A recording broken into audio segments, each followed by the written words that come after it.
Oke guys, kali ini aku mendapat servisan. Ini LCD-nya itu retak-retak seperti ini guys. Nah itu retak-retak seperti ini. Nah, oke, ini LCD-nya retak-retak seperti ini. Aku nggak tahu bagaimana nanti ini, apakah bisa diperbaiki apa tidak.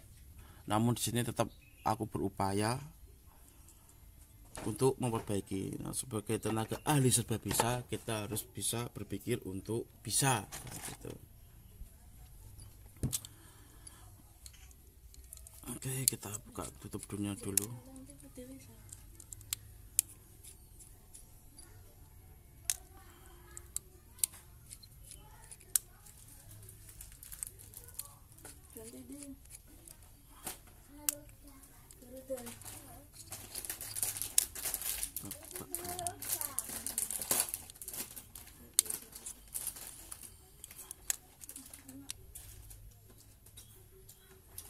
Sepertinya ini tuh udah ada masalah sih kalau dilihat dari mesinnya, cuma LCD-nya mungkin ya.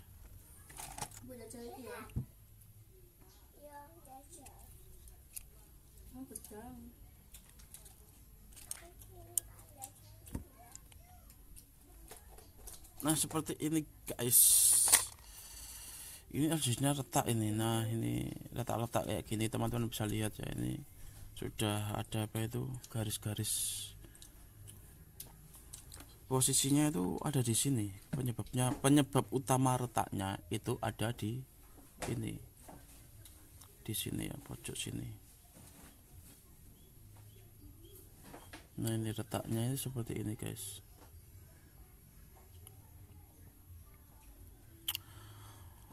Oke, apakah ini bisa diperbaiki atau tidak? Gitu. Ini bisa diperbaiki atau tidak? Kita teliti dulu, kita amati, pahami, gitu. LCD-nya retak kayak gini guys. Bagaimana ini?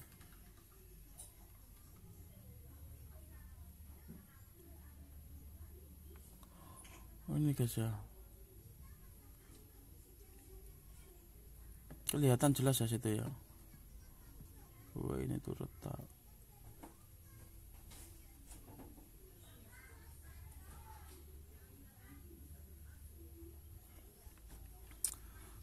Oke, sebelum kita memperbaiki LCD yang retak seperti ini, yang pecah seperti ini kalau apanya ini, aku nggak tahu ini bisa perbaiki atau tidak. Ini kita cek dulu sama baterainya, kita cek dulu baterainya apakah bisa.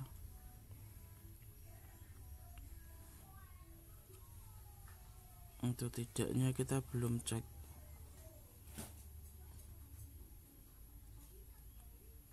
Oke, kita cek dulu baterainya.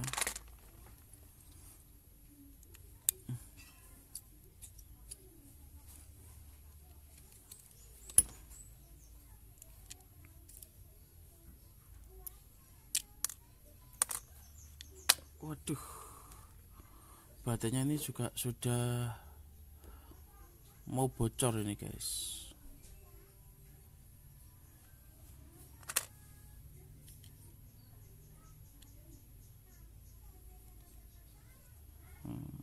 Sebentar, aku berpikir sebentar ini.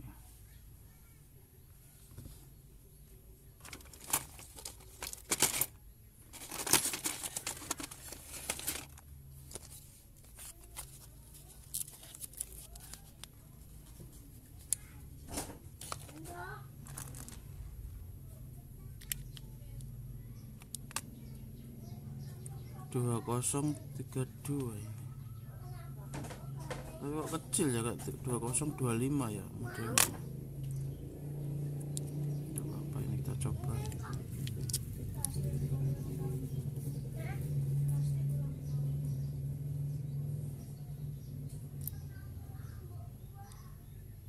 Ini habis terjatuh ini kayaknya ini. Katanya, tapi kayaknya enggak, maksud saya gitu. Katanya habis terjatuh tapi kayaknya enggak.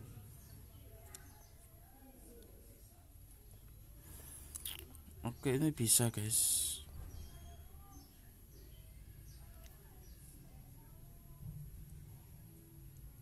Bisa.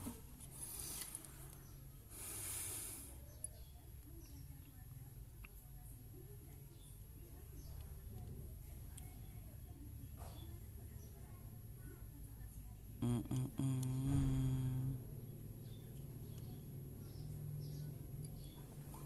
Oh ini sebentar ini dia di belakang, berarti LCD bagian belakang itu bisa jadi ini yang retak itu adalah kaca atau poralisnya gitu.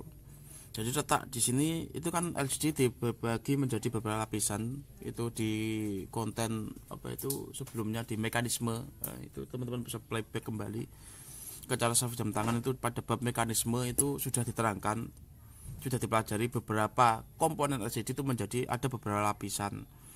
Nah kalau ini retaknya kok di tengah, otomatis kita tidak bisa memperbaikinya. Maksudnya di tengah itu antara di dalam kaca. Jadi LCD kacanya sendiri itu kan sebenarnya itu kan dua tangkai itu, namun nggak bisa dilepas. Dia menggunakan sistem press. Nah kalau retaknya itu di polaris bagian dalam, ini kayaknya bukan kacanya tapi polarisnya, polaris bagian dalam, otomatis jam ini tidak bisa diperbaiki. Tapi kalau misalkan masih di luar kaca, itu masih bisa kemungkinan 80% bisa diperbaiki. Persentasenya itu seperti itu kalau diperhitungkan.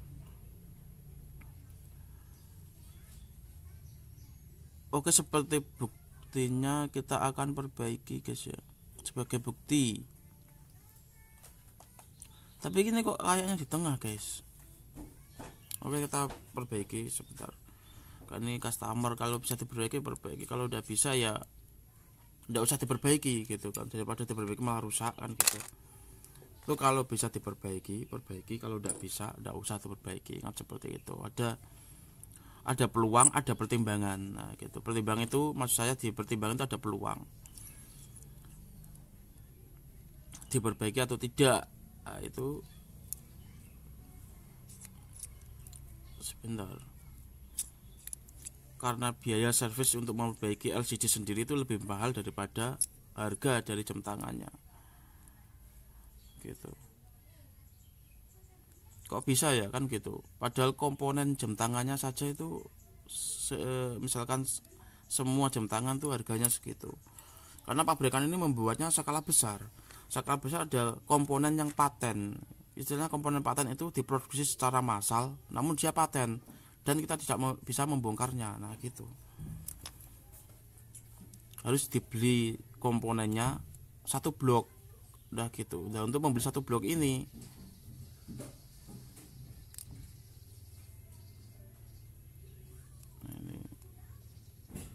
nggak masalah, kita nggak usah itu.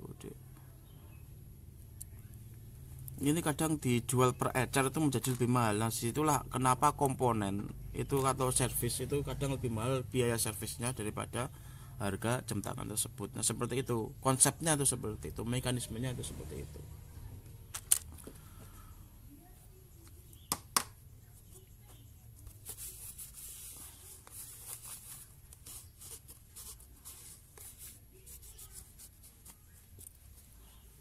Agak rumit ini guys.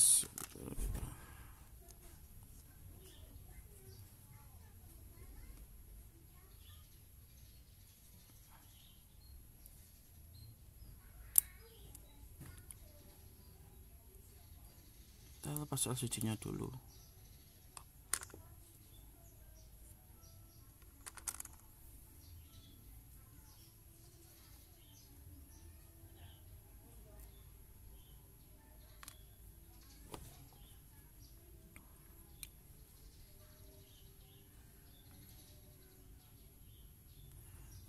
Ini nampaknya itu dia di luar gitu, di luar LCD tengah ya, dia nampaknya seperti itu, di luar kaca maksudnya gitu. Oke, kita akan lepas bagian polarisnya.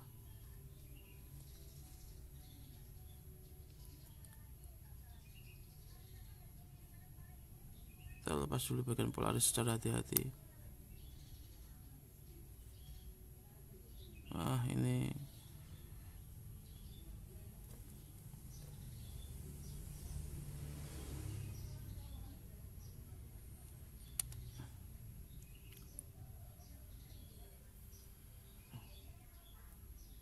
Ini di LCD nya ini pecah seperti ini faktor apa ya kira-kira yang mempengaruhi pecah seperti ini ya. Kalau ini jatuh ini nggak mungkin. Kalau faktor usia kemungkinannya juga istilahnya, kalau faktor usia juga aku mengatakan itu sekitar 20% saja. Nah ini kira-kira kayak gini, retak-retak kayak gini itu perkaranya karena apa gitu. LG yang pecah-pecah kayak gini perkaranya karena apa? Kalau terjatuh itu kemungkinan saya di situ peluangnya 0%. Kalau terjatuh loh ya.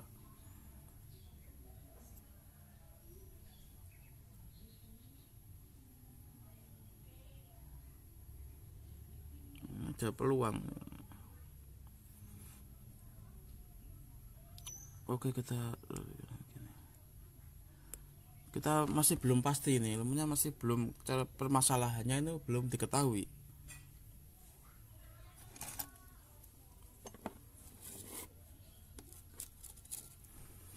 Permasalahannya belum diketahui ya, gitu. Jadi mekanismenya seperti detektif ini gitu. Oke, kita bongkar dulu. Bongkar ini aja.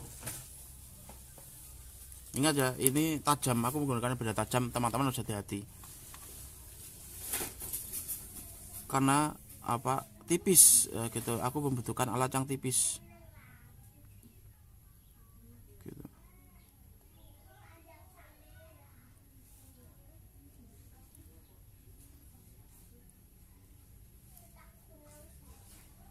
Karena pada mekanisme aku tidak menggunakan alat tipis, karena kita belajarnya tuh harus ini dulu, ada banyak cara kan sebenarnya, itu ada banyak cara.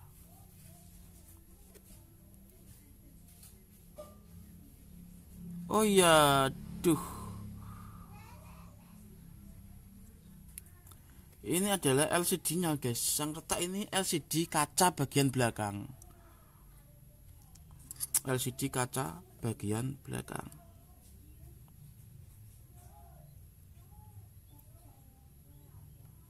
Kita bisa lihat di sini kan, kacanya seperti ini, sudah tergores-gores. Gores-gores ini aku mikirnya bagaimana ini.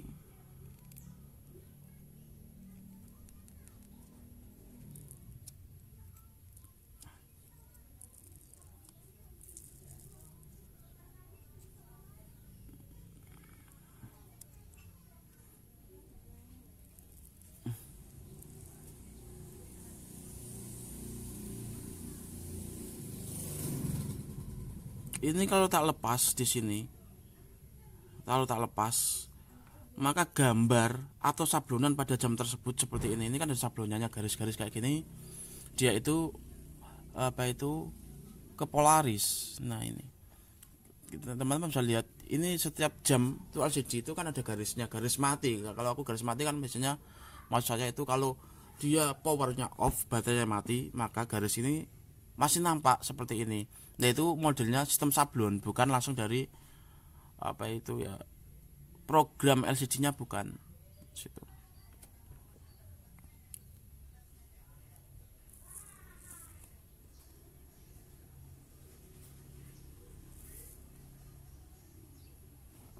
Bentar guys, ini agak rumit masalahnya ini. Kita butuh pemikiran. Kalau misalkan ini tak hilangkan, nah gitu, seperti ini kan tak lepas, akhirnya artinya hilang. Maka nanti yang nyalanya di sini tuh tidak ada garisnya lagi, dan ini masih retak-retak seperti ini. Nah ini retak ini disebabkan oleh faktor apa aku juga nggak tahu, padahal ini di dalam kan gitu. Faktor usia atau faktor-faktor lain.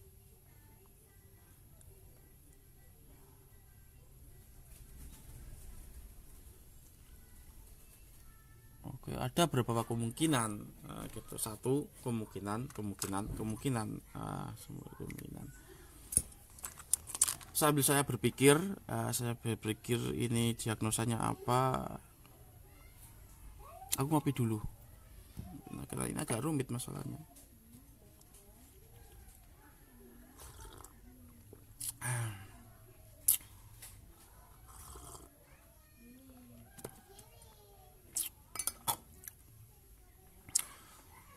Bahkan setelah mekanisme ini tak kasih bab logika. Mekanisme itu apa? Itu pengenalan, masa itu pengenalan. Baru logika. Kalau sudah pengenalan kita akan berpikir seperti ini. Ini nggak mudah masalahnya. Kalau sudah pikiran kita hidup, nanti kemungkinan itu masih kemungkinan karena masih belum bisa dibuktikan. Nah, kemungkinan kita bisa perbaiki ini, hal-hal rumit seperti ini. Nah, itu butuh pemikiran. Sudah kenal, kita mikir gitu.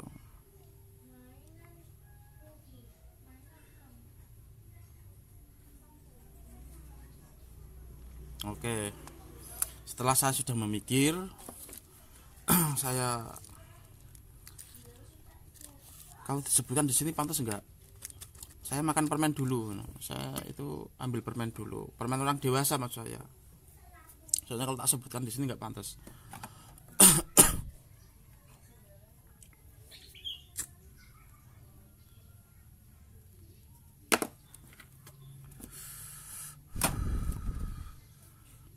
Nah gitu.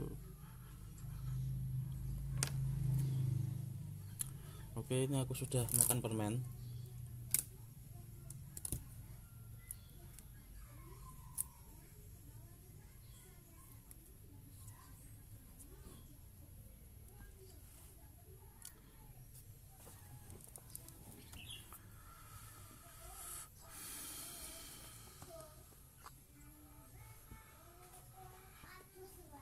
Oke, kita coba langkah pertama. Langkah pertama kita bisa menggunakan minyak 3 in 1 tadi, 3 in 1 buatan saya ini ya.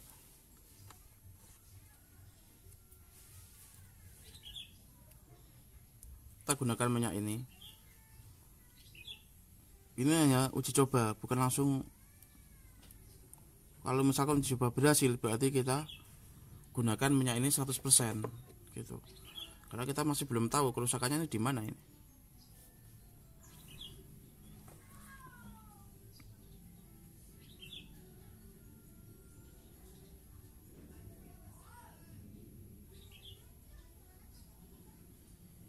Dan uji coba ini adalah berhasil, guys. Nah, gitu.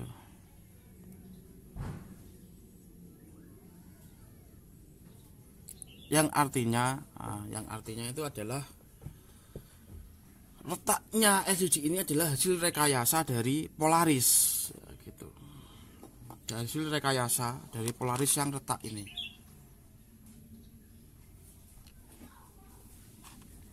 Jadi di LCD-nya itu masih tetap bening, tidak ada bercak atau kerusakan. Sebenarnya seperti itu.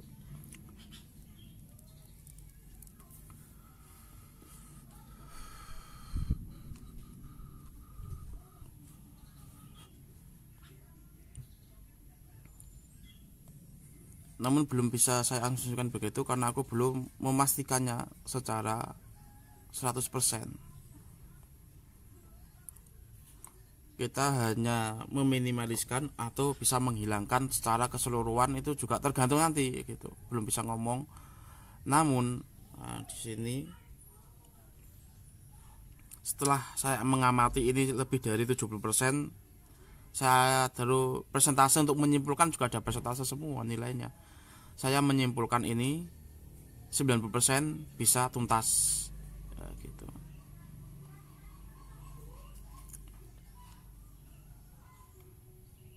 Karena sudah kayak gini kan, aku berarti sudah ke dalam, sudah mengetahui semua kan.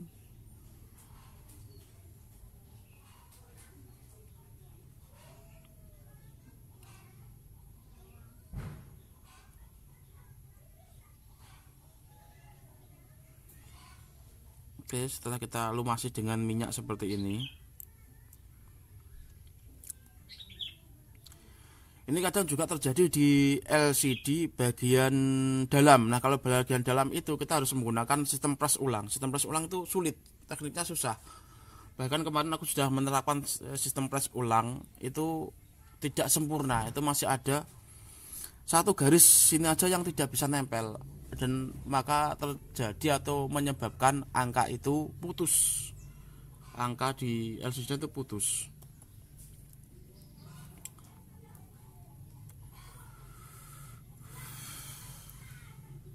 Kita biarkan beberapa menit gitu.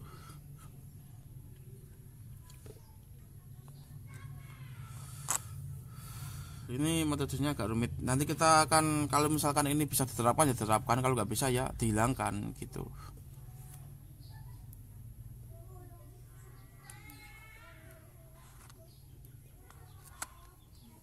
Namun nampaknya ini tidak bisa ini.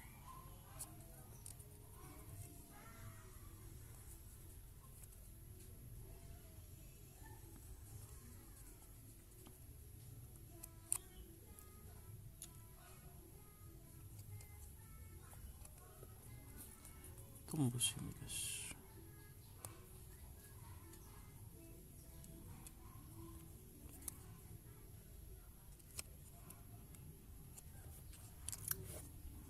Oke, kita biarkan ini. Setelah itu, aduh. Oke, aku menggunakan kain ini. Tapi jangan ditiru ini ya, ini kan kotor masalahnya. Karena di sini aku tidak memperbaiki satu ini saja. Kalau bisa, kalau tisu jangan tisu, kertas kain saja yang bersih.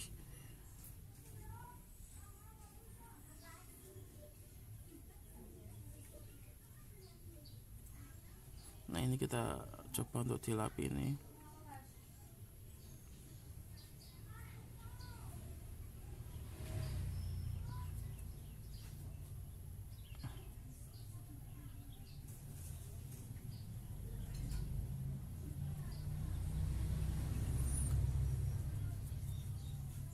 Kira-kira ini berdampak tidak pada nyalanya jam tangan itu tadi. Untuk tadi itu kan nggak ada masalah, nyalanya jreng gitu. Sebelum kita bongkar seperti ini, setelah kita bongkar seperti ini, nah gitu, itu berdampak pada kualitas dari LCD itu tidak gitu.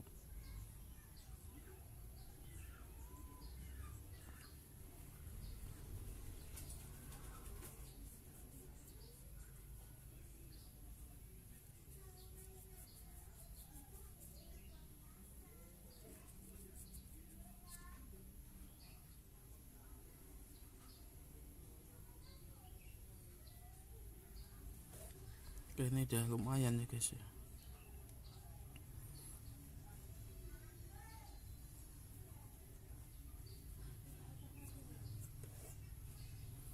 Udah.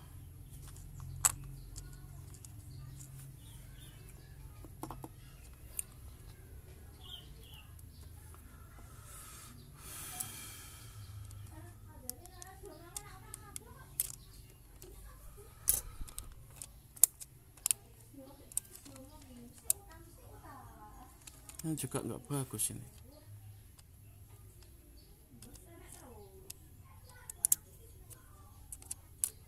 Ini dinamakan istilahnya itu Polaris. Polaris ini sudah ketekuk ini tadi. Kalau misalkan tak pasang, maka dia akan mempengaruhi pada layar seperti ini. Nantinya seperti ini. Dia terpengaruh di sini, mempengaruhi ini layar. Jadi jelek. Sementara aku tidak punya Polaris ini. Kalau Polaris ini itu harganya berapa aku juga nggak tahu. Namun kalau misalkan abu-abu itu memang mahal. Kalau yang abu-abu, namun saya akan pelajari ini dia.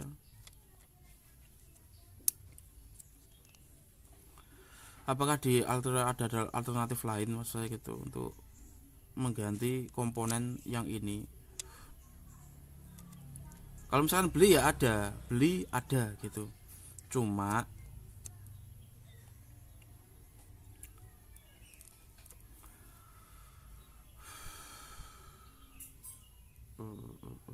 sebentar.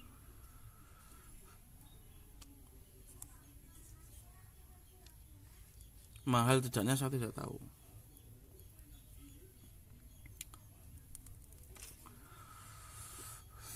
sambil saya berpikir sejenak, ini sejenak masih belum, soalnya ini rumit ini.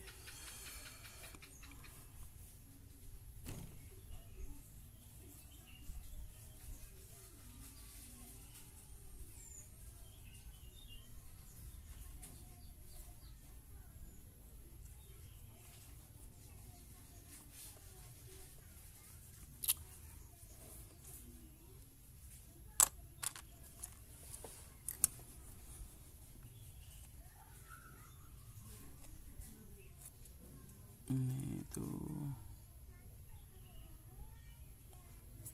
bisa diperbaiki enggak ini? Kalau misalkan ini tak taruh di sini,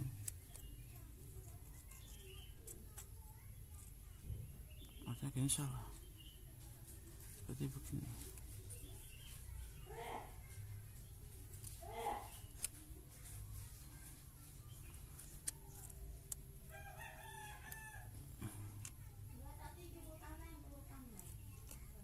Seperti ini tuh jelek juga.